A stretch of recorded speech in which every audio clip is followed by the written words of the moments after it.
समस्त को नमस्कार। Praise the Lord.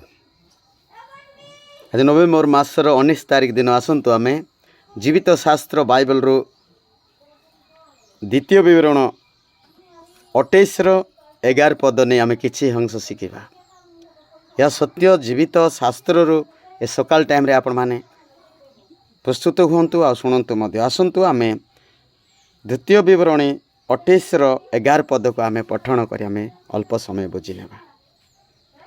लेखा जाइए सदाप्रभु तुमको जो देश देवाक तुम्ब पूर्वपुरुष मान निकट शपथ कर तुम्ब शरीर फल और तुम्ब पशु फल और तुम्ब भूमि फल मंगलार तक तुम्ब बधिष्णु करे बोली लेखा अच्छे। प्रिय लोक मैंने परमेश्वर जो एक स्थान दियंती आपण मैंने जदि परमेश्वर भयालु लोक प्रभु को पालन करवा लोक आज्ञा बहकारी लोक मान को आपण मान को संतान देवे, संतान संतति देवे। पशु गाई छेली कुकुड़ा सबुरे मध्य अधिक उन्नत हब। आउ जो चाष करुछंती भूमिर फल अर्थात अधिक फसल भल हब।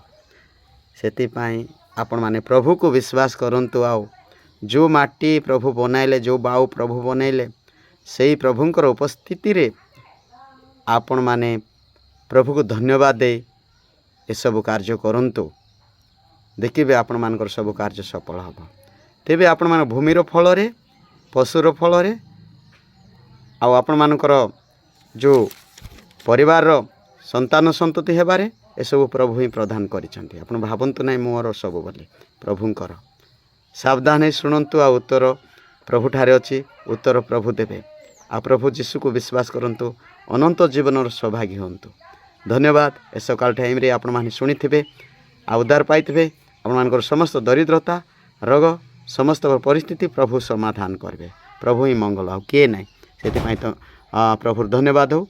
आ ये वाक्य शुणिथिबे बोली मोर विश्वास। समस्त प्रभु आशीर्वाद करंतु। आमेन।